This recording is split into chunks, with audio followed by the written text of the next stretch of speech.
Welcome to the Roadshow Podcast.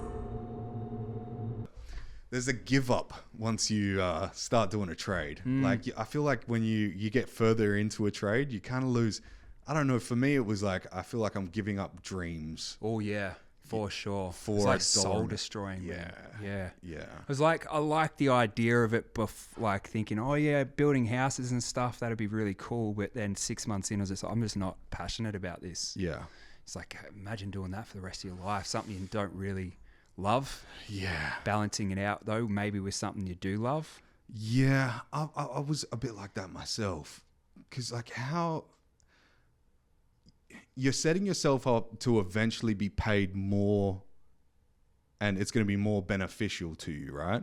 But then at the same time, you're like, but if I just put hard work into what I really want to do, there's people before me that have made money, say on music, that people have obviously made money in music. And if you're putting 3 or 4 years into a chippy apprenticeship, that's 3 or 4 years. Yeah, it goes out the window.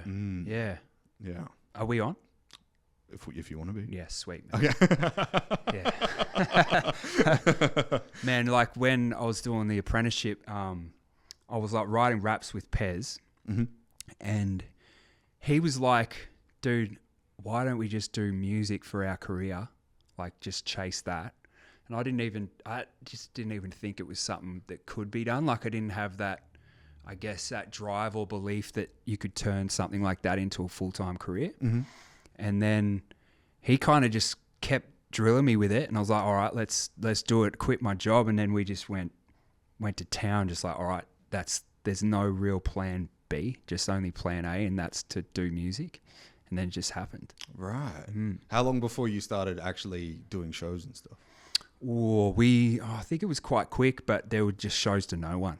It was like for years we were doing shows to barely anyone, man. Right, just getting on stage. Yeah, trying to get the name out. We were pretty confident in our ability. We were actually quite cocky with our abilities. Like we were keen to just get ourselves out there. We thought as long as we get out there, people are going to love it. And that did start happening, but it just took 2 or 3 years before it really started snowballing.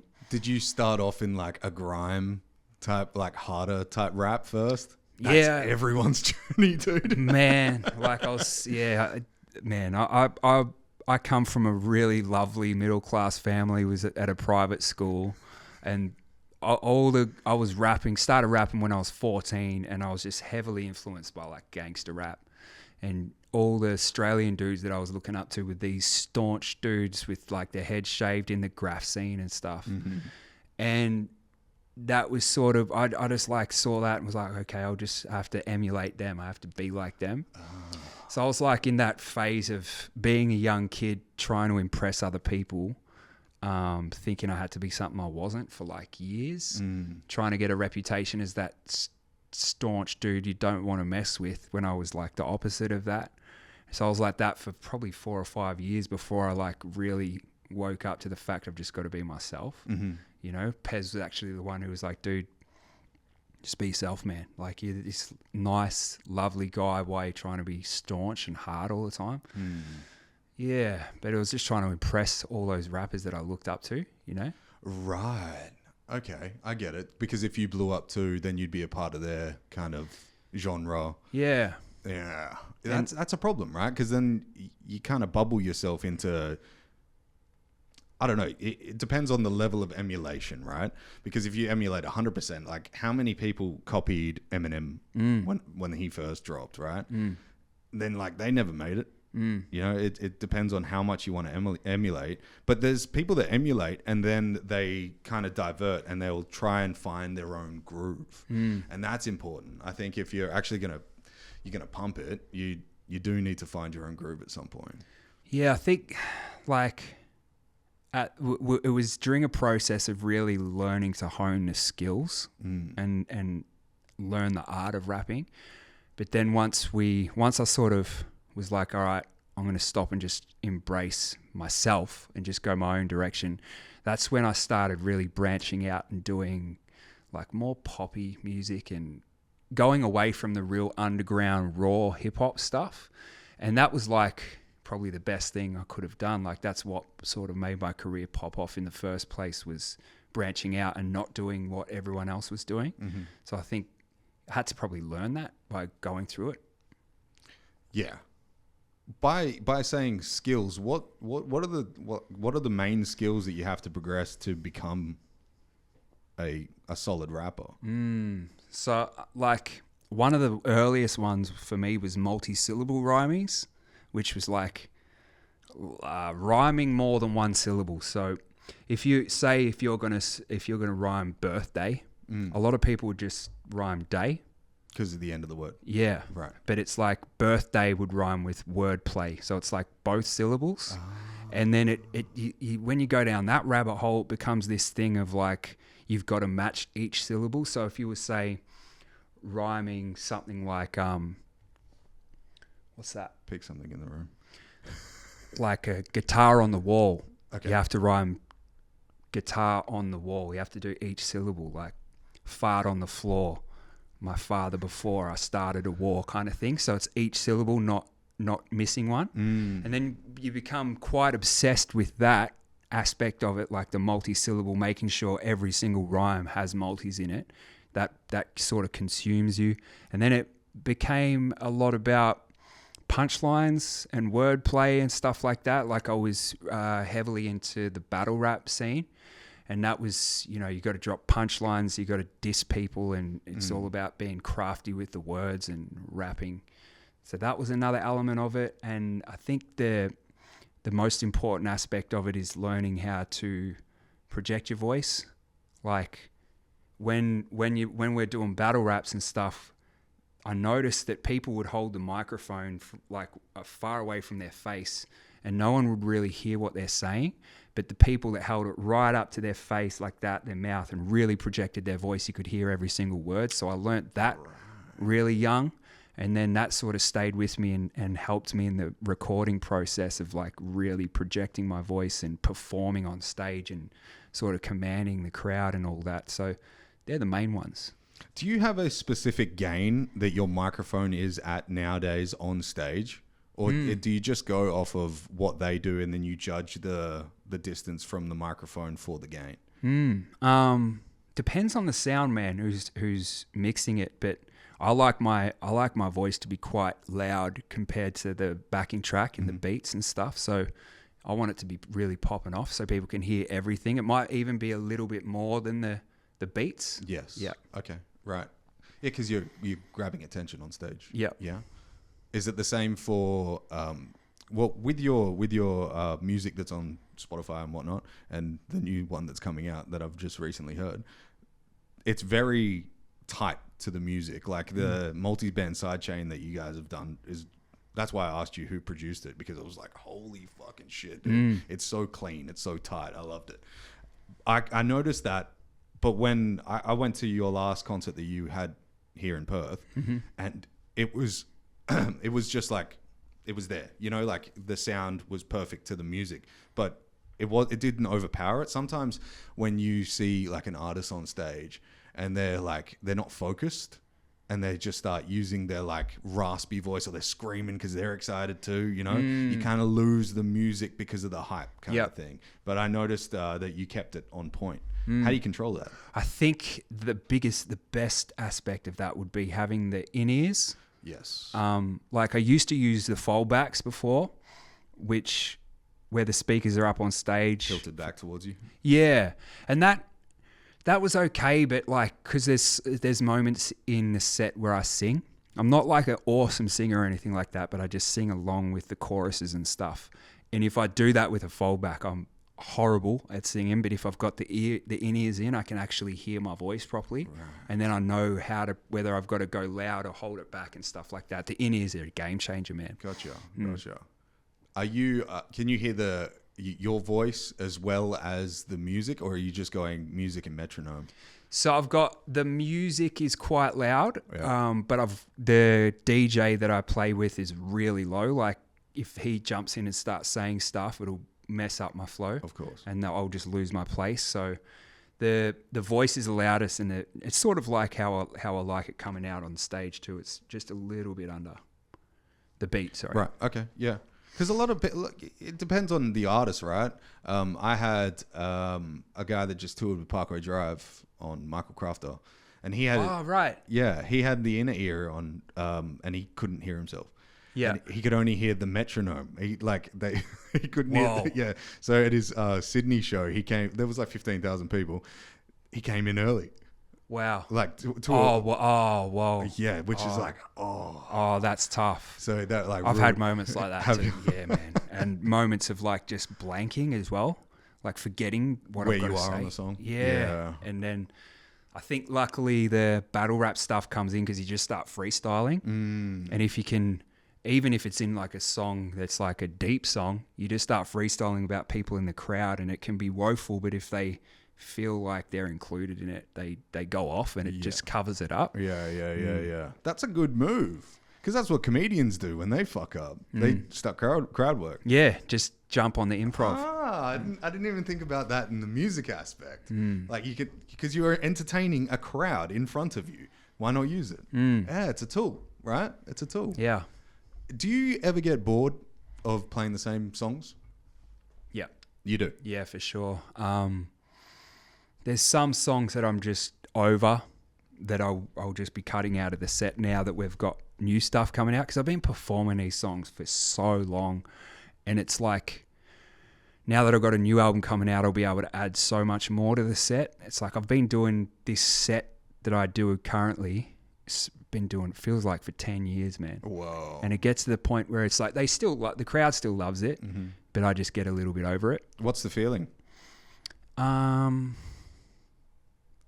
think just want something new, something fresh. Okay. Yeah. Right. Yeah. It's like, I'm not going to say that. No, don't. Oh, wow. Yeah. You know what I mean. I imagine where you go with that one. Yeah. Look, I guess it's the same with everything. Even with podcasting, dude. If you like, I've done podcasts where I've asked the same questions to the same people, and they've kind of been the same, well, not the same people, to different people in the same genre of whatever I'm interviewing, right? And then I get the same monotonous answer, but it's only monotonous to me. It's the first time they've said it, right? But I'm like, It's the same as him kind of thing. Yeah, exactly. Yeah. So I'm like, for my audience, because I'm aware that people watch this, I need to ask like things that will grip them too. Why I asked you what's the feeling is because, is it like I'm over it? Is it this is how it gets to, that kind of stuff. I imagine bands like, say, like Def Leppard or something, they probably fucking hate playing Cherry Pie. You know what I mean? Yeah, true, but the crowd just it's wild. Yeah. Do you have like a set thing that you do with each person, or it just depends on the person? No set thing. Right. In the beginning, just flowing. In the beginning, that's awesome, man. Yeah, I just like a conversation. Dude. Yeah, I like you're an interesting person. I'm interested. Yeah, that's how it should be. You know, that's cool. Yeah, like curiosity is the one thing that I think we lose as we get older with like the educational system, and you have to stand in line. Everyone stand in line. You know, fucking follow the rules. You know, but I think curiosity dies if you do that. You know, like touch the spider. You know what I mean? Just if it interests you, just fucking ask it. You know, like I wonder what that does. I love that kind of shit, man. Does it get stale? Like, do you have some people who aren't very like, say they're quite introverted or something like that, and they don't know what to say? Or I think introverted isn't. It's not necessarily a bad thing. I think it's vocabulary. A lot of people have great thoughts, but they just don't have the mechanism to portray them. Yep. Which is one of the factors where you're like, man, I know you're a smart motherfucker, you know? And then like, you're just hiding it. I have one of my best friends, Josh. He comes and does the podcast, but he goes real quiet. But off the podcast, he's a fucking clown. Right. So is it the camera? I think it's the camera and the eyes that are on the other side. And he has a very strong thoughts about really, really important things. But he's like, well, it's your show. I don't want to offend anyone. I'm like, no, but I want the laughs, you know, like, because it's hilarious, you know. Yeah. But you just got to toe that line how it comes. Yeah, I get that, man. Like, I've felt that before where the cameras are on and you sort of clam up. Often I'll be on sort of in a podcast scenario, and just I'll know what I want to say, exactly what you're saying. I know what I want to say, but just like can't find the right words. It's like I'll get put on the spot or something. Yes. I hate when that happens, man. I find with rappers and singers alike, their avenue is creativity, where you've focused on poetry for so long that if there's not a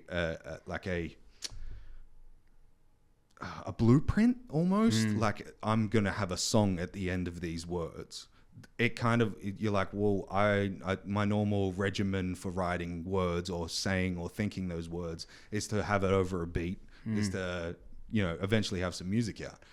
Where when it comes to just talking, you know, maybe it's, I haven't talked to you for long enough to, obviously you're quite an insightful person, but some people do pull back on what they actually think and what they actually say. Oh, yeah. Just because they'll, especially rappers and singers, because they think that maybe what I'm thinking isn't the right thing to think. That's true. The self-censorship. Yes, good words. Like not I need water. wanting to please people, I think, and like also doubting yourself as well. Or like, yeah, people can be super sensitive in today's society too. So you can say things that you might be flippant, just random thoughts on politics or something like that, and it'll cause an uproar, and you don't want to do that. So you dance around it more than saying what you actually think. Yes. Yeah. I do that in personal life, dude. Like, I should say the things that should be said, but then I'll, like, I don't want to hurt anyone's feelings. Yeah, I get that. Yeah. Is that like wanting to dodge confrontation or just, I'm the same, man. Big time, dude. I've had massive issues with people pleasing like that, to the point where it's debilitating. Yeah. You don't say the thing you should. Yes. And you just start losing respect for yourself if you don't do it. Yeah, that's one of the things that I didn't really think about when I started doing it, because once you lay down the pattern, it becomes a pattern. You know, like it's your response, your trauma response or confrontation response. Yep. For me recently, because I grew up, here's a lowdown of my backstory of what my childhood. Grew up without a father in a very good, like my mum fucking worked hard, right? But I always felt it was, there was a negative side to being angry about things. And then I blamed myself when I'd get angry. So whenever I get angry, it's an emotion. You're allowed to have that emotion. But I was just like, no, it's a negative thing. I have to work on it. I can't be angry. You know, don't ever be angry. It's a negative thing. So that kind of fucked me up. And then I got stoned for like 20 years. From like the age of 12. Wow. Up until I was like 28. To suppress that? To suppress whatever was going on. Like just who I was, you know, like the angry side, the real side of me underneath everything. You know, I just kind of had to keep it down, you know, because I have like the craziest thoughts. No, I'm like fucking psycho or anything. I just have these crazy thoughts, and I feel like they're more flippant than they actually are. Yeah. So I'm like, well, I'll just suppress that, and my mechanism was to make people laugh. Yeah. Like most comedians, right? You make people laugh to make yourself feel better. And then eventually, when you stop smoking weed, you have to do all that growing up real quick. Yeah, true. You kind of lose sight of who you are. Correct. Like what do I actually feel? Yeah. Yeah. And when did you stop smoking? When I was 28. Oh, I stopped smoking full time when I was 28. How old are you now? I am, how old am I now? 32. 32. Just turning 33. Wow. Yeah. So was it easy to get past that? I denied it for 3 years and would casually smoke, just to be like, it's recreational. It's fine. You know, just try to sell myself on some bullshit. Justify it. Yeah. So the last 13 months, completely clean. Haven't touched anything. Wow. And yeah. Better? Way better. Yeah. Oh my God. Smooth. Yeah. Awesome. Yeah. There's no ups and downs. It's kind of just like, hey, it's chill. Does the anger come out? Oh yeah. Right. But I don't get mad at myself for it. Good. Yeah. Because anger's not necessarily bad, is it? It's just what you do with it. Yeah, exactly. If it's pointed at someone, you better have a damn good reason to point it at them. You know, like there has to be a reason. There's not just like a reason that you come up with. You know, like because you can sell yourself on your reason, but is it a reason that's valid between the two? True. You know? So I try. Yeah. But it comes out, yeah. Yeah. Do you do anything like martial arts or anything like that? Yeah, I've done Muay Thai. Yeah? Yeah, quite a bit in my life. Yeah. Does that help? So to see. Man, I love Muay Thai, eh? Do you? Yeah. I've been doing it for a year and I'm just obsessed with it, man. It's so sick. Like, where are you training out of? in Moorabbin in Melbourne, there's a place called Fight Fit. Mm-hmm. I know Fight Fit. Man, it's so cool. Like watching the One Championship and that. Yeah. Man, it's really entertaining. Did you see, do you know Dimini T? He's from Perth. Nah. He fought Rod Tang. Man, Rod Tang. He's a bad motherfucker, dude. Yeah, man, I hope he's going to be okay. Yeah, oh yeah. When he stops, you know. Yeah. That CTE is for real. Oh, I don't know, but I haven't seen many Asians with CTE. Yeah, true. That's a good point, man. Yeah. You don't see it. You do not see it. Nah. I've seen countless white people. Yeah. Countless white people. True. Yeah. Heaps of black dudes. But Asians? Nah. No, I haven't seen many, if any, actually. Red Tang versus who? D Mini T.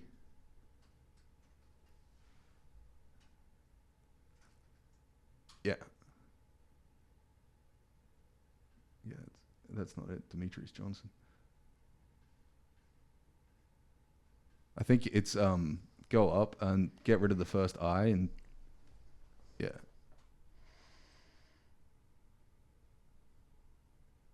What the fuck? Where is it?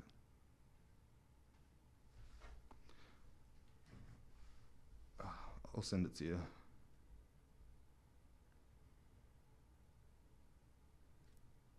Do you know is it Tao and Chai? Tao and Chai.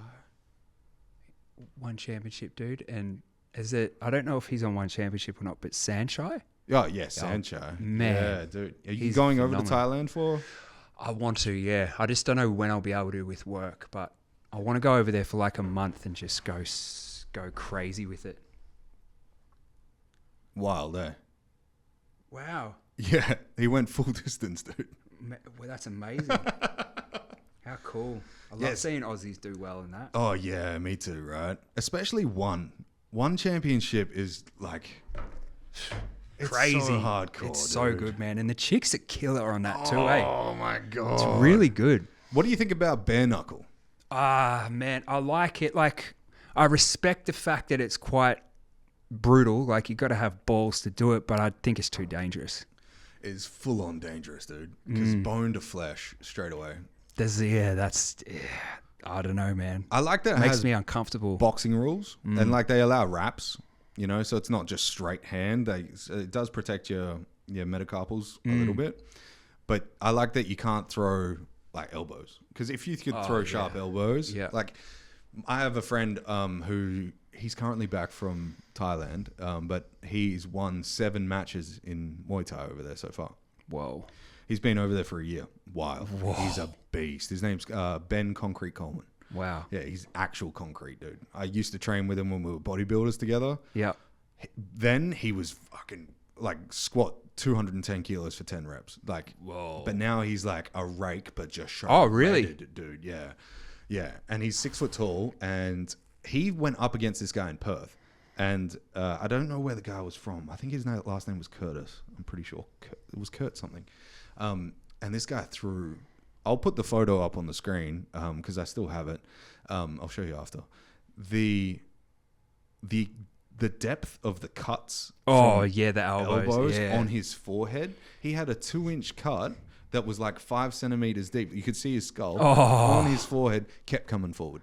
Yeah, they're coming forward. Yeah, they are machines. What the fuck? Yeah. You don't keep coming forward like in any other situation than outside of that fucking ring, dude. You do not keep coming forward if your blood is just coming down like crazy. Oh man. You're like, I'm sitting this one out there. That who's that Russian singer dude? He's like from a death metal band or something. Alex Terrible. Alex Terrible. He's a fascinating dude, eh? Dude, his death growls. Oh man, it's like full on, man. Fuck. Yeah, he's a That's in there. Yeah, he just did his bare he's knuckle. a very champ. interesting dude. He went up against that guy, the Yeah, click on that. Is like, does this dude just have no fear or something? Like I think that's in his blood, Russian blood, right? Russian, yeah, they're so tough, eh? Yeah, yeah. Can you mute the? Yeah, thanks, dude. Yeah. Every part of his life is fucking brutal. Yeah. Like wrestling a bear. Yeah. Fuck wrestles a bear. Apparently, he had a chicken, like a raw chicken in his mouth, and a tiger came out and bit it out of his mouth, but then it used its paw to swipe the chicken away from his face, and it ripped a tooth out. Oh, whoa, for Yeah, real? yeah. And he's got all them crazy scars around his Yeah, face he got too. scarification. Right. Yeah, so like you know what scarification is? Yeah. Yeah, that shit's fucked up. Yeah, so first round knockout. He's great performance, man. There was a guy in LA who look at this knockout. Wait for it. Just swinging, eh? Oh yeah, he just doesn't care to be there. Look at that. Oh, man, I admire that they just cop it. Like, getting hit is not fun and can be, Look at being his. concussed. He's like, let's go, stand up, motherfucker. It's out, done. He's like, I wanted a full fight. He was mad about not having a full fight. Oh man, Russians, man. But this guy just, he Oh. didn't look as, he obviously more body fat, less muscle, doesn't look trained at all, has no guard up at all. But at the same time, you kind of can't blame him when you've got this guy coming at you. Oh, what a seeing him beast. perform too. Like the size of the crowd is so wild. Yeah, yeah. So after he did that, he flew back to LA and played a festival, and they did a death wall. And have you ever seen that? And Death walls, he yeah. did the. It comes over the speakers. It's like, you're listening to Slaughter to Prevail, like in a Russian accent, and he just goes boom, like real fucking low. And they get to the breakdown part, and he puts the mic down and tells everyone in the crowd to shut the fuck up. There's like 35,000 people there. Everyone's dead quiet. And it goes, jun, jun, jun, jun, jun. And he goes, and you can hear it Without from the back mic, without the yeah, mic. Yeah. Oh my God. Man. How much projection do you got, man? Yeah, dude. Just and those death walls. Just the pits. Do people get like Seriously injured. seriously hurt? Yeah. Not as bad as a Travis Scott concert, but Ew. How many was that? How many died? 9. Wow. Yeah. See, I'm surprised that doesn't happen more at the death metal shows, like the way they go.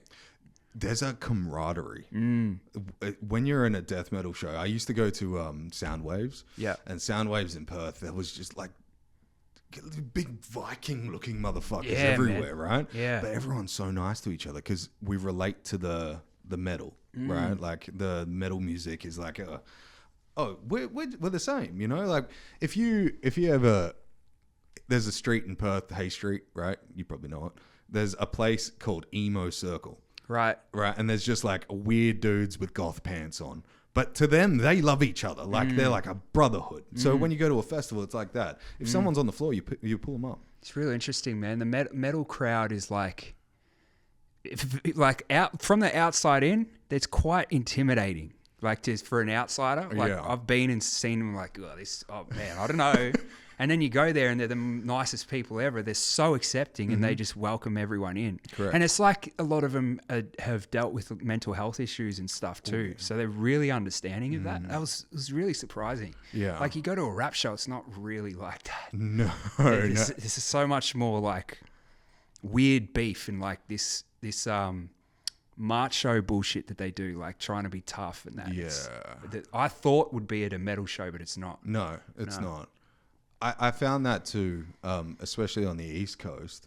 And I think it's like, I think it might be bred into the East Coast now because of like 1-4 and all those guys. Like it's popular to be a gangster, you know, like, and it was cool. Don't get me wrong. It was cool. But at the same time, it was also like, where is the music scene going? Is it about the music or is it about the crime? You know? True. It has become about that, Yeah. about the reputation and How hard clout. can you be? Yeah, like that whole thing. That was like fucking. I don't know the guy at all. I have mates that are good friends with him, but he's a full-on guy, you know, like in the crime scene. Yeah. You know? Oh man, and they go hard too. They go hard in the paint, man. Full on drive-bys. Yeah, like it's like you're in Compton. Dude. Yeah. Like, and Yeah. I get it. You grow up in an impoverished neighborhood. That's how you grow up. You got to make your money how you make your money, or gang bang and stuff like that. But it's rough. Yeah, man. And there's a lot of young kids that see, like I did, saw that kind of lifestyle and think, oh, I want to be that, even though they're not from that. Luckily, I didn't even get into that kind of stuff. But like people who do. Did you have friends that got into it? Yeah, like know? friends who would just walk around and just want to bash people and get stabbed and stuff like that. Like it gets pretty, it's just unnecessary, man. Yeah. Yeah. It's not cool. Like Yeah. you grow out of it real quick and realize what it is. There's the flip side to that too, and there's the people that rap about that stuff but then don't live that life. You know, like, why are you rapping about that? Like I got this one guy in Perth. He's a great guy. I'm not going to shout his name out because what I'm about to say, but you ain't living that life, Right. you know. So why are you trying to portray that? I know you as a person behind the music. Like, if anything happened, you would run. I know you. Oh, right. He's Like a pussy, right. dude. Right. But then, like, you're trying to like portray that you're hard. Maybe that's an insecurity. Yeah. Maybe you want people to know you're hard because you're not hard. Yeah. That's definitely what it is for sure. Is he like successful? Eh. Oh, right. I So mean, it's not a money thing. he's played shows, Yeah. and stuff. We'll cut this out. He's played stuff on Yeah. stage. But then, come on. So common in Aussie rap, man. There's so many beefs and like this kind of need to be hard. That like if someone says something about you, you have to smash them or you have to shiv them or just something. It just gets, it's really like off-putting, you know. But young kids love it. They get into it so much. Are we allowed to talk about the cursor thing? Yeah, Okay, cool. absolutely. Yeah, Awesome. for sure. Your whole, I don't know if it's your beef or if it's the audience's representation of the beef or just because you guys had a battle rap. What the fuck was that about? Yeah, so we were both sort of coming up at the same time in battle rap, right? And my career was starting to do well, starting to get songs on the radio. And he was more the underground street dude. So it became very much the underground street scene versus the more poppy, what they call, he kept calling me Metro. From that crowd, so it became like a Metro. Yeah, it was definitely the crowd making it more than a thing. But Okay. After the battle, we have had instances where we talk a bit of trash about one another, Okay. and that, you know, eventually got a bit out of hand, and we had some beef over the years. But then we decided to just I won't say your name, don't say mine, and we'll just leave it. And now we're cool. Like I respect him. Like Yep. he's done really well for himself. Like he's had no support from the industry, from the radio or anything like that, but he's built his career from the ground up and been able to sustain it. Yeah. One thing 50 Cent did was he would call people out. And then when they would like piss and moan about it or like go on a press run about, oh, you know, he said this and that, whatever, he would message them and be like, you're an idiot. I just gave you an opportunity to run a higher amount of press off this. Serious? Yeah. Like a beef, like people are attracted to negativity. Take Drake and Kendrick, right? People are so amped up when there's like two of the best beefing with each other. He would honestly be like, you know, I'll give you a leg up if you can help me also have this beef with you. And that's how he'd respond to it. I think someone was saying that in his book, he was fully saying that like he would start these beefs simply to promote himself. Yeah. How good is that? That's so smart. Oh man, I just wouldn't want to be on the receiving end though. Yeah. 9 bullets and he's still walking. Yeah. You're like, oh shit. Yeah. He doesn't care. Yeah. He's amazing though. He's a great troller. Oh yeah. The funniest thing that we heard today, Hammer showed me Kendrick Lamar and Andrew Schultz. Did you see that? Yeah. I'm gonna fuck Kendrick Lamar. Yeah. Just make sweet love to him. Yeah, man. Whoa. And that popped off too. Like that I think he lent into that, and that gave him a lot of He promo. did the exact same thing as what 50 would do. And I'm pretty sure because the podcast before that 50 Cent was on. So maybe he fucking lent some into advice. that. Yeah. Yeah. That's what I'm thinking. I'm thinking that he probably took that lesson. 50 did a song called How to Rob, like when he was real young, where he just dissed everyone in the rap scene, and it just made his name pop off. Didn't Nas do that too? Did he? Yeah. I think he did it alongside when he did the Jay-Z diss. Oh, he just went at everyone. It went at everyone. Oh, man. Yeah. That's smart. Yeah. Well, fuck it. Anybody comments back, that's their name in your mouth. Or your name in their mouth, rather. Yeah. You know? And then you captivate their fans. Because they're like, he's saying shit. I wonder what he said about him if he's saying shit. You know? And then the music spreads more and more. I think it should be capitalized on. Like, but also, we're in Australia. So, apart from like the Usos and stuff, like there's not much danger inside rap. You know what I mean? Yeah, There's not much danger. But when you're talking like Kendrick Lamar and Drake, there's like death threats. Oh, man. You know? Yeah, that got full serious. Like, Yeah. Somebody slapped Rick Ross. yeah, true. Yeah, true. And I mean, he put him on the pedo like he was... Yeah.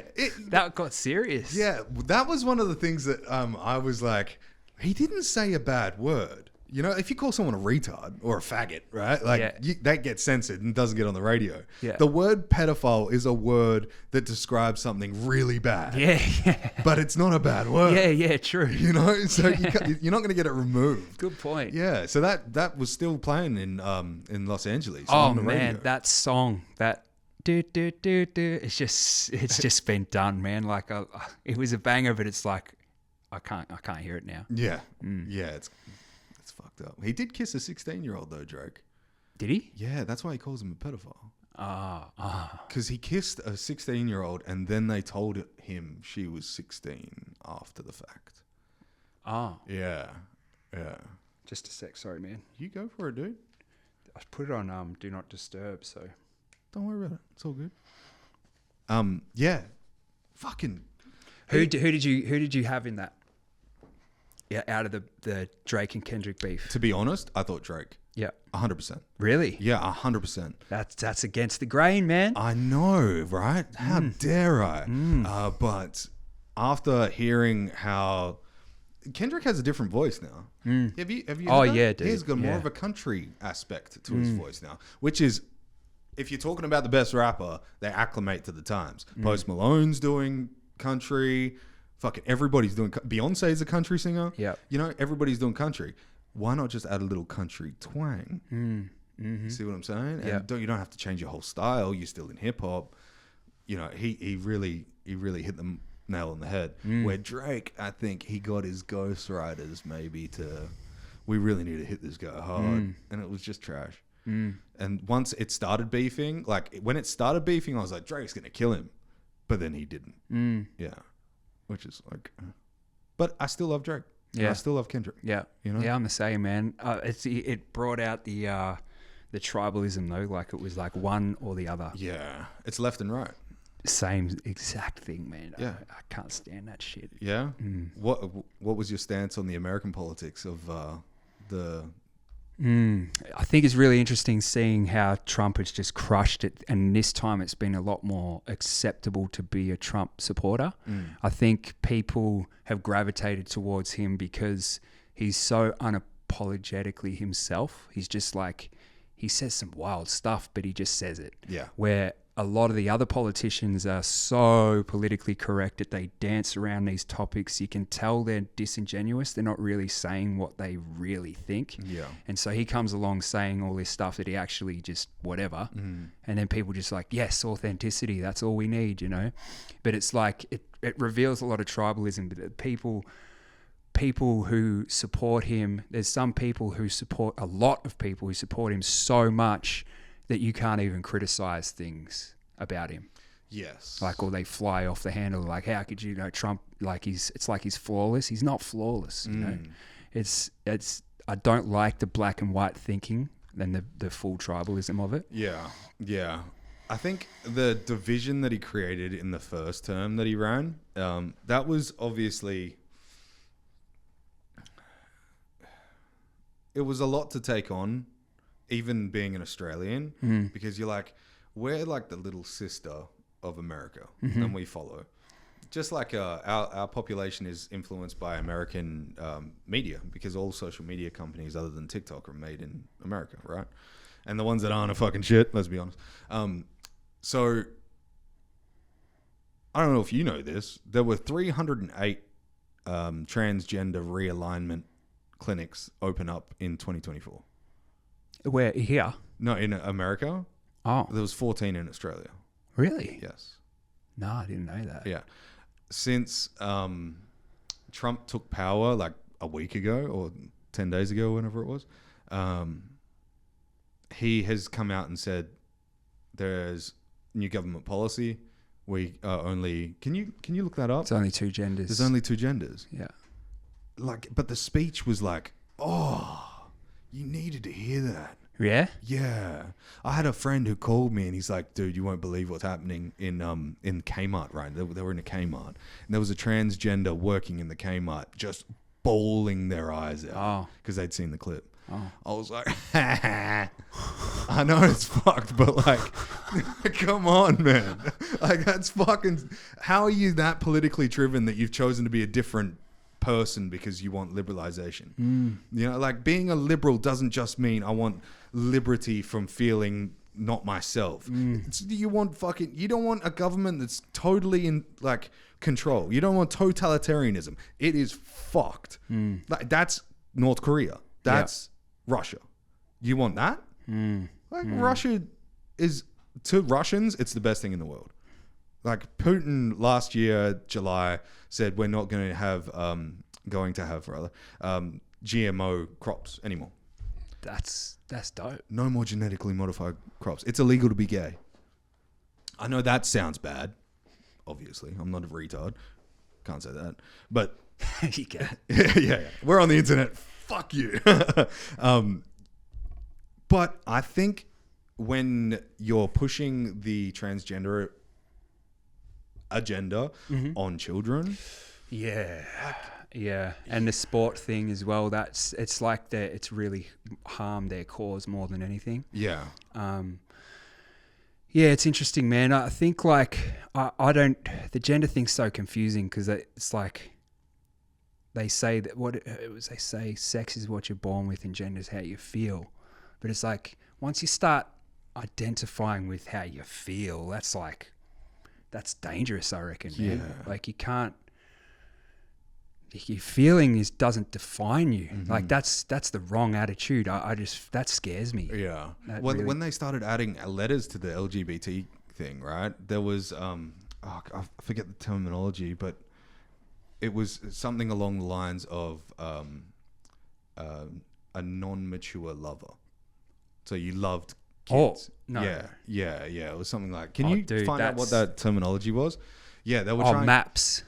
Minor attracted people. Minor attracted people. That's the one. Yeah. Is that seriously got added to that was going to be added to it. No way. Yeah. So man. like, you think furries were bad enough? I'm a dog. Woof woof. Fuck me in the ass in the streets. There's literally a photo of a guy outside a train station in a full like dog outfit. Some girl just sucking him off. Oh, you're joking. Yeah. Oh, like man. in public. Oh, man. In public, dude. Man. And then you have these maps thing where they would dress up as fucking like babies, like in nappies and stuff, and they'll be like, "Oh no, I only like what I represent as myself, which is I'm a minor, and why should I be with an adult if I'm a minor? They're a pedophile if they want to be with me." But dude, you're a fucking adult. Yeah. You don't get a loophole for pedophilia. Like, what the fuck are you talking about, bro? Yeah. Maps. Hey, Yeah. Maps. it was maps. Yeah. Yeah, you're right. Yeah. Like, look at that. The second question down. Look how long that is, dude. LGBTQQIP2SAA. What the fuck? Yeah, and I think it's like you got to. How much of the alphabet do they want? We got fucking A, B, C. Oh no, they took B. It's A, C now. Yeah, dude. Yeah. I What think the like fuck? it's like that you can't lump everyone into the same thing when it comes to all that. It's like it gets really risky just putting everyone in the same box. Yeah. And like a lot of them have been told that, well, they were pretty much preaching that gender affirming care saves lives, and that was like bullshit. anything that isn't just blindly affirming someone's like identity or whatever, they would see that as hatred or something that actually puts their lives at risk, which it doesn't. It's like it's whipped them up into a bit of a frenzy. Wow. But there was a scientific study done called the Cass Review or something like that, Yeah. which was the most comprehensive study they've done into gender and all that. And they found they reckon it's not like gender affirming care is not the way they should go about it. You know. Yes. They definitely need to be like approached with love and compassion, because a lot of them are dealing with serious mental health issues. But I don't think affirming is turning out to be the right way to do it. No. You know? No, it's literally a U-turn in the wrong direction. It's like you got to the point where we had recognition of people's discrepancies with themselves. But then you guys were like, we're going to take the mental health part of it, throw it out the window. You can be who you want. I don't think that was the right way to do it.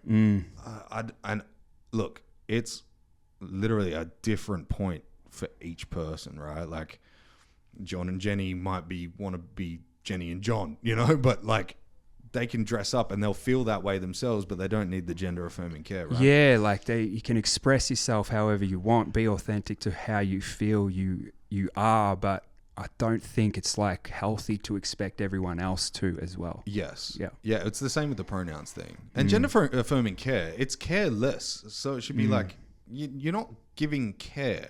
Because like the amount of, can you look this up? I'm pretty sure the rate of suicide after... Doesn't go down. No, it goes up. It goes up. Yeah, 'cause you have suicide... how would you even say this? Yeah, there you go. Suicide after transgender operation. Yeah, it's really sad, man. It's dark. Patients with a history of gender affirmation surgery had a 5.03 times higher risk of suicide attempts. So it's not answering. 5 times. It's That's not fixing the problem. 500%, dude. 500%. What the fuck? What the actual fuck? So it's not addressing what is actually happening. Yeah. It's like promoted as a band-aid, but it's not a fix. Yeah, it won't fix your mental health. The one thing that you can always count on is having problems. That's what makes life good, is sorting out your problems. But trying to get away from it by just flipping the coin and get accepted by a tribe isn't the right way to go about it, unfortunately. Yeah. And I think like I remember going through puberty being super uncomfortable and self-conscious about everything that was going on, but it's like if a kid feels that way and then they're told you're in the wrong body, or that, you know, that's leading them down a bad path, you know. Yeah, because you're so malleable at that time of your life. So impressionable, man. Oh, yeah. My God, your brain's a sponge. You're so fragile, and you are fluid in that regard. You know what I mean? Like you just go wherever. And you do latch on in those periods of time in life. You do seem to latch on to more of the solid ideologies. Yeah. So if one of the solid ideologies is that you should probably question who you are gender-wise, you're like, everyone else is doing it. Should I do it? You know? And you're outcasted too by a lot of people, and then embraced by a community that will make you feel like you're part of it. Yeah. It's really risky, man. I wonder if that started with like jocks being assholes. Probably. You know? Because like there's the saying, the meek will inherit the earth. Right? Yeah. You know, it's like the big strong masculine dudes always seem like the assholes. Maybe stop being a bitch. You know, like they're if you take American media and what is portrayed in American media and like movies and stuff, like the big buff jock was always the asshole, but he was highly athletic. He was normally in an Ivy League college, right? Like he had to have some sort of smarts. But then the stories were always about, you know, like the underdog coming up. And I love an underdog story. Don't get me wrong. It's one of my favorite things, but it always seemed to be the bitch male. And then eventually like television shows always made the male a dum-dum. Like, remember Ray Romano and Everybody Loves Raymond? Oh, man, they made the family unit look so bad, didn't they? Oh, just like the dads are terrible and just retarded. useless. Yeah. Like, that's not how it is. The nuclear family needs to be a strong valued man and a very strong valued woman with a ton of empathy for the family. Yeah, man. That's it. And they both need empathy. Yeah. Yeah. But I think that is, I don't know if it's the food. I don't know if it's the hormones. Yeah. I don't know if it's the air, the water, the environment, the media. It's been under attack for a long time. Yeah. Yeah. Yeah. Yeah. There's a guy, I think his Instagram handle is Matt Attack 003. Matt Attack. Matt Attack. He's an Asian guy. Oh, 009. Instagram. Wait, is that it? Just clicking on some random guys. No, that's not fucking him. Shout out to Matt Attack. And this guy goes deep into conspiracy theories about literally everything. So he had Donald Trump brought him to the inauguration, and then like 5 days after, he's doing a fuck Trump video because of like, it was wild. Serious? It's not like fuck Trump, but like it's the whole Elon Musk Nazi salute thing. What do you reckon of that? It looks sketchy. Bruh. It looks sketchy. I feel like what he's done there is said, my heart goes out to you, and done the symbol. He kind of but did he knew he was doing it. Like, I feel like he was trolling. Yeah. Because he knows that he can whip people up into a frenzy by saying stuff. He's a manipulator of media, if I've ever met one. He's a disruptor. He was 100% trolling, in my opinion. Yeah? Yeah. I don't think that was an accident. He's like, people are saying, you know, he's autistic. He might not know. It's like, I don't think he's that level of autistic where he's like just fucking spazzing out. Like he wanted views on him. That's why he's like doing the looking around. You see that video? Did you see that? Yeah. What was that? Do you reckon that's attention? I think that's attention. Yeah. I think he likes to be in the limelight. That's why he created PayPal and then sold it and then got that fucking 720S McLaren dropped in front of his house on a truck so everybody knew. He loves attention, dude. He when he bought Twitter, he was going in on Israel. Oh, did you see that? Yeah. He was going to town, and then he just the advertisers stopped, and he just switched his whole tune. So there's contention right now with his company SpaceX doing work with NASA. Really? Yes, because there's obviously all these drone sightings and stuff that's been happening, right? Yeah. He doesn't speak about it. Right. Why?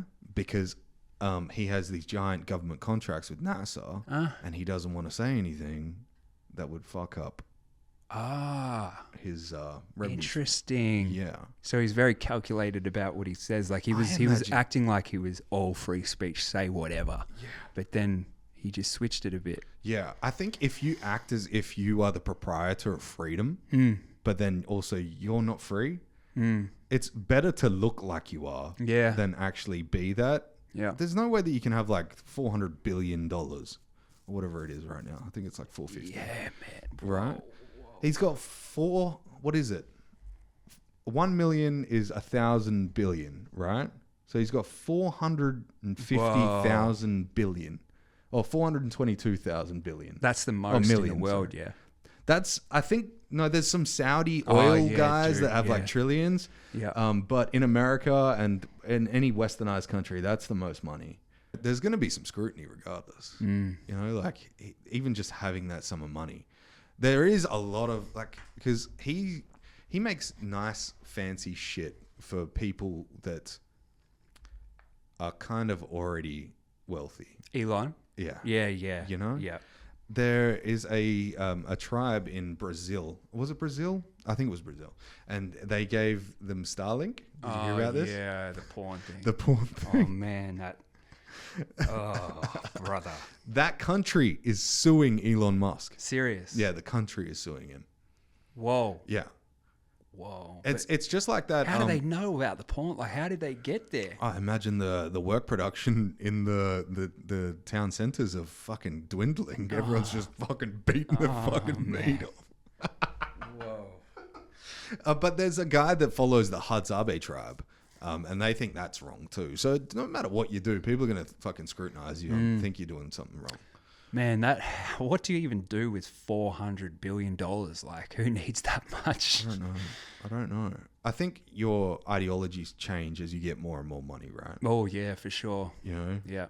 Like, even with what, fucking take 4 years ago, I was making, 80 grand a year. Yeah, and substantially more now. My ideologies have changed, and I'm still in the six figures, you know? Like, I haven't broken seven figures yet. Yeah. Like, yearly, I mean, which is like, we're kind of in this my family, we're all in this stage where we're like, it's coming, but like, how do we put all our eggs in this one basket? Do we spread now and like all have a fucking thing? What do you do? I don't know. And then you think about this guy with fucking like 12 figures, no more. What's he got? Like, I don't even know how many figures that is. figures? It's got to be 50. No, it's 15 figures, right? Wow. 15 figures. Yeah, you get 3 zeros, 9 times. So 12 figures. 12-figure fucking income. Man. I've got my fucking yearly income is like a fucking an hour for this guy. not even. It must be like. Have you seen that counter thing where it's Jeff Bezos is walking around his warehouse? Oh yeah. And It's got meets. Yeah. Oh yeah. It's meets got the counter worker, going. and Yeah. he just doesn't give a shit. Yeah. He's just made his year salary just saying hello to him. It's like fucking Jesus. Let's talk about Back to You. Or is it Back to You? It is Back to You. Yeah. Okay. This song coming out on Friday. Yeah. Is it Friday? Friday. Okay, sweet. All right, I didn't fuck it up. Yeah. I was really worried that I was going to fuck that up. Where'd you get the? We'll make sure this podcast comes out either on the day or the day after, so we don't give anything away. Yeah. D&B. Yeah. So I've like really wanted to do drum and bass for probably the last 5 years, 10 years even, but just never worked with anyone that did it. So working with Tyrone Harpy now, he's capable of doing anything. So we've done a few, and that song, man, it's like sort of like a song about a breakup, but it was like not about a specific situation. It was almost like putting every reason I've broken up with every ex into one person. So like the partying, this cheating and all that, it was all putting it into one person. Like, so it's an amalgamation. Because I was thinking, dude, you got to let that girl go, man. Yeah. I was thinking, listen to this, like, damn. Yeah, no, I wouldn't be going back to that. Yeah, like all together at the same time. Yeah, okay. So when did you write the lyrics? It was actually the last song that I've written off the album. So it was probably only about 2 months ago. Okay. Yeah. Wow. Everything else was written about 6 months to a year ago. Okay. Yeah. How long does a song like that take to write? Took a day. 1 day. Yeah. Yeah. It is fire. Thank you, man. Well, I did you have appreciate that? Who sung on the chorus? So it's a guy called Mikey Dam. Oh, okay. Right. He's from New Zealand. Yeah. Very much got like a dope Bieber-y kind of Very much so. tone to his voice. Tyrone wrote that chorus, and we were just like, straight away I heard it. I was like, this has got to be first. I want to put this out first. And yeah, it's sick, man. Yeah, because it's a very fast paced, like clicky. It's got a lot of hi hats in it. The beat. And I fuck with it because it reminded me of the, what's that girl that did that car song? Car song. Oh, fucking God. It's on my D&B playlist. Of driving. What is that fucking song called? No, that's not it. Did you say cup or car song? Car. But it's not like the car's not in the name. It's called Strangers. Strangers. Strangers by Kenya Grace. Oh, right. Have you heard that? No, I don't think so. Do you want to put that on, dude? Kenya Grace? Yeah, there you go. You know the song. It was all over the radio. Not this fucking song. Listen to the whole advert. We need to get fucking premium for this shit, right? Yeah, bro. Oh, man. Ads are so annoying, dude. You know this song?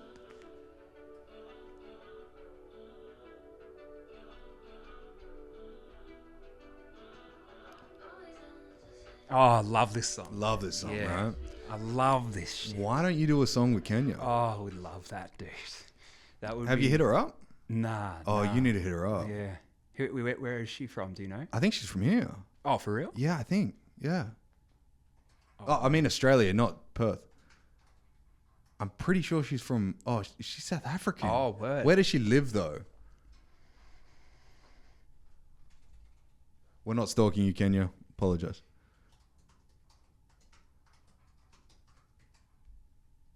North London. Always London. It's man. always London. You been Yeah. to it? Yeah. Yeah? Yeah. It was really fun, but it was just Aussies. Oh, of You know? course. Yeah. Yeah. It's There's like the a Aussie huge hip-hop. Aussie presence over there. Yeah, man. Where'd you play? It I can't remember. was a while back, was it? Yeah. Yeah, okay. Yeah. I can never remember venue names, but they were small, very small. You do fucking enough of them. Yeah. Makes sense, dude. Where was your favorite tour? I really enjoyed Groove in the Moo back when there was 50 festivals every year. Yeah. There was so many festivals back then, and they just was pumping, and then it kind of got saturated and they just died off a bit. Yeah. You know? Did you ever play Futures? Future? No, I don't think so. Stereosonic? Nah. No, you never played those big? Nah. Because they were big here. Yeah. Yeah. Yeah, they were big, man. Yeah, Did Big Day Out. Oh, you did? Yeah. Oh, sick. I did the toured with Eminem and Kendrick and J. Cole around doing their Oz tour for it was called Rapture. Okay. And I remember this. did New Zealand too. Yeah. That was wild, man. Did you meet all of them? Met Kendrick and Cole, but were under strict instructions if we saw Eminem to not approach him. Right. I think he's just at that level of fame where he's got crazy fans, you know. Yeah. There was a bunch of Got his some stands, actual stands. Yeah. At every single show, they went to every single one. It's like they follow him around the world. And then they'd start following me after the show, and these kids are putting pins in their, cutting themselves, really hectic stuff. Wait, what? So I think that's the bit of a fear he's got. People become so obsessed with him that they think they're going to do some wild shit. Oh. Full on, man. Well, he captivated the mental health of the 90s. Man. And even into the noughties, right? Man. And he was he came out and people who didn't even like rap were loving him. Yeah. He transcended the genres, man. Yeah. Amazing. He transcended race during that time. Yeah, too. true. Yeah. Because everyone says that Eminem's top tier rap, except for the game. Everyone says it, you know? Everyone says that he's number one. And you think about it, it takes me back to the beef thing again, right? It's like MGK, when he started a beef, he got famous because of that beef. Without that beef, he wouldn't have got famous. I mean, he still had a little bit, you know, but as soon as he did Rap Devil, because he had Rap God, he did Rap Devil. Yeah. He fucking blew up after that. Yeah. Now And he then gets he to fuck did Megan that Fox. punk album. He did do the punk album. Yeah. Yeah. I like it. Yeah, same, man. fucking like I it. respect it. And now he's doing country. Is he? Yeah. Is it good? Yeah, it's pretty good. Yeah, he did I a think song he's with Jelly talented. Roll. He's talented, man. He did a retake of Country Road, and it's called Lonely Road. You heard that? Nah. Lonely Road. Oh, that's dope. Take me home. Oh, awesome, man. Yeah. Country's just popping, eh? Are you gonna do some? Yeah. You Yeah, are? we've got some country influence on the album, but probably only a couple songs. Yeah. You don't want to do too much. Not make the whole thing, nah. But it's popping, man. It's really... Well, I think you're kind of with your sound, you're not the standard Australian "Hey you going" kind of accent. You do have I don't know if it's American influence. for the accent? Do your family have the same kind of accent? No. No? No. Oh, it's like a neutral accent. It's Yeah. not too Aussie, but yeah. It's Yeah. not like a deliberate thing. I get told by really potent Aussies that I sound American. Really? Yeah, well, I'm like, I get it. No, you just got that neutral. It's not the neutral thing, Yeah, right? it's not the real ochre kind of voice, Yeah. you know? I think those, like, who's the Slim Krusty? You know Slim Krusty? Oh, yeah. He's amazing. Yeah. He's full on ochre, right? Yeah. Look, absolute Oh, wild man, yeah. He was on that, something 3000 podcast. Yeah. There's one podcast that I'd love you to do if you ever get time, and it's in Adelaide. What is it? It's called Sesh with Sav. Yeah. Yeah, he idolizes what you are in music. Yeah. It's not like I've talked to him about it before. He's not fangirling, but he's just like, dude, what the fuck? I've got so many questions. Oh, mad. It's sick. Yeah, mad. That'd be he's a good pretty chat. big. He's like one of the biggest in Adelaide. Yeah. Yeah. He's fucking cool. Yeah, sick. And he does it in his shed in his backyard. Amazing. It's fucking so cool. Awesome. Is it music based? He's had like Dundee on, Slim Krusty, Michael Crafter that I've had on podcast. Yep. Like he's very music centric. Yeah. Yeah. Very cool.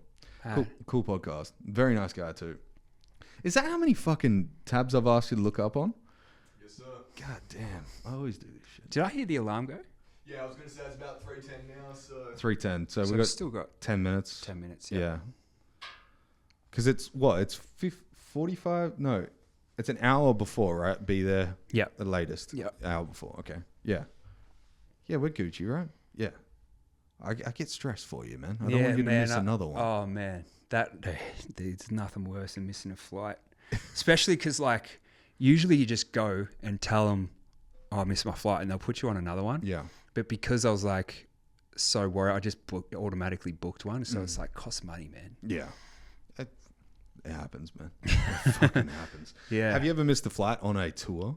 Yeah. Oh, no. Oh, man. I used to be so loose that I just didn't care. I just rock up late. Who cares? Book another one. It was just stupid, man. That's partying times, right? Yeah. Yeah? Yeah. You got pretty crazy with the partying, right? Yeah, man. Yeah. What happened with that? Well, it was like before the music really took off, partying just used to be a weekend thing just to make the weekends more fun. And then music took off, money came in. It was like, why stop?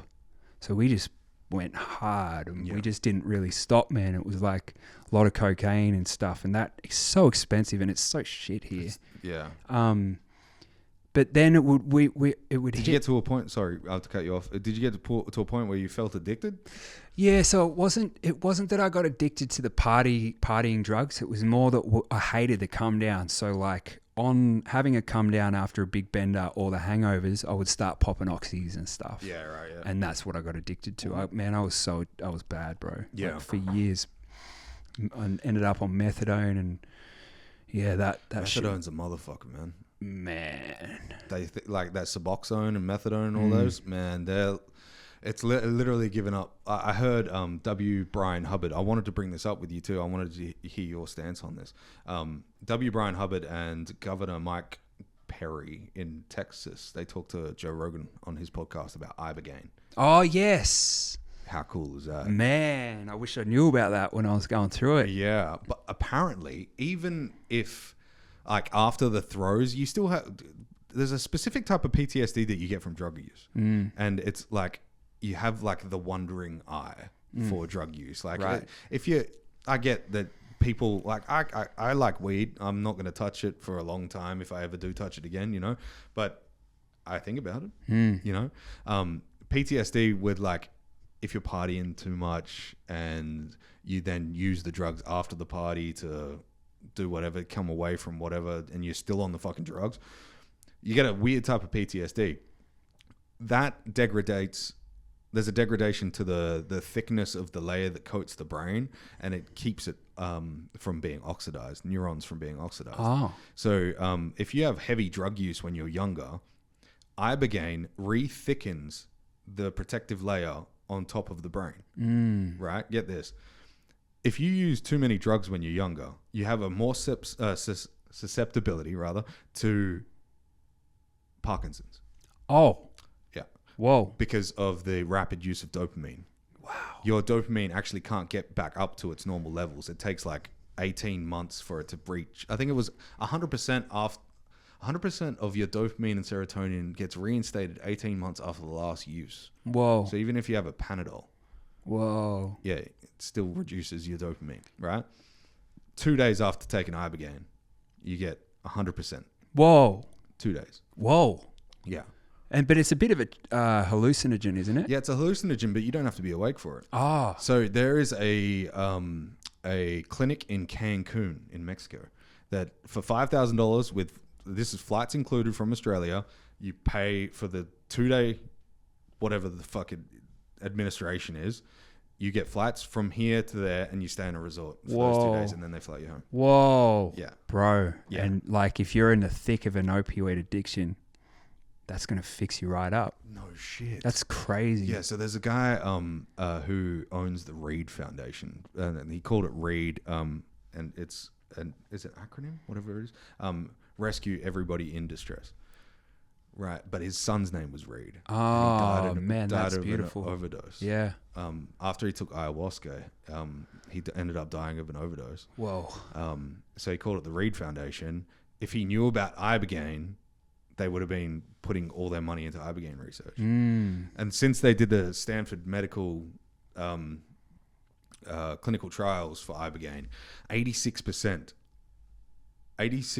had of the 10 patients, there was an 86% increase rather of the 10 patients PTSD responses. So like they didn't respond to their PTSD like it was Oh, whoa. a part of that. Oh, that's huge. Yeah.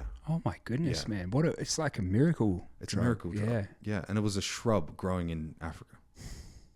Man, Whoa. brother. That is wild. Yeah. Nature heals, man. Yeah. Yeah, True. big time. Nature True. heals. I think as we get further and further into this 21st century and into the 22nd century, I hope to God's grace that there is less technological, I guess, weight that we have on us because we're so like rampant with our dopamine hits. We've got to have this. We've got to have the new thing. We've got to be on social media. We've got to have this upkeep. But who's getting into nature? Yeah. And when you do get into nature, how free are you? Yeah, man. You know, are you sitting on your phone? You know, when you get into nature, let everything go. Just be you. Ground yourself. And it's almost impossible now for people to let go, eh? Yeah, man. Like, man, especially kids, like seeing how they're starting at like 3 or 4 and they have phone addictions at that age and they try and take it off and they literally go through withdrawals. Like, it's insane, man. Like, I don't think they realize how bad that is going to affect people. Like, you wouldn't have had social media when you were young and like in teenage years, yeah? I had it when I was like 19. Yeah. I got Facebook when I was 19. Yeah. So like we had iPods. Yeah. You know, like the little yeah. nanos and shit. We had that, but that wasn't social media. Well, imagine going like through your 12s and 13 years on social media, like thinking that validation from others is so important and follow count is so important. I worry about the young men, especially men, young ladies go through it as well. But bullying at school and then getting on your phone and getting cyberbullied. Where's the break? You're just trying to escape, maybe go on Instagram. I don't know if that kids are allowed Instagram. I think they have the Instagram for kids. But then you're getting bullied on Instagram as well. Like there's no escape for you. Like even at home you're copying it. Yeah. You're like, what is that world? Yeah, man. You know? The bullying is where it's really ruining kids, eh? Yeah. Yeah. It's rough. But you know, like the strong-willed ones will prevail. Yeah. You know, just don't let it get to you. This has been a fucking awesome conversation. Yeah, man. This has just been going everywhere. Like, Yeah, I'm sorry, man. This is my head. This is the roadshow for you. Amazing. It's definitely a roadshow. It's just flowing, man. I love it. Yeah, I could talk fucking hours and hours, but you got a time limit. Yeah. And we got to wrap this shit up now. Thank you, Hammer, for everything. Thank you, brother. Thank you for coming in, man. Man, thanks for having me. That's a pleasure. Our pleasure for sure. Check out 360's new song, Back to You, on Friday, or when this comes out Yeah, on Friday. yeah. Sweet. Yeah, Awesome. boom, man. Thanks, man. Legend. Take me home, I wanna know if you're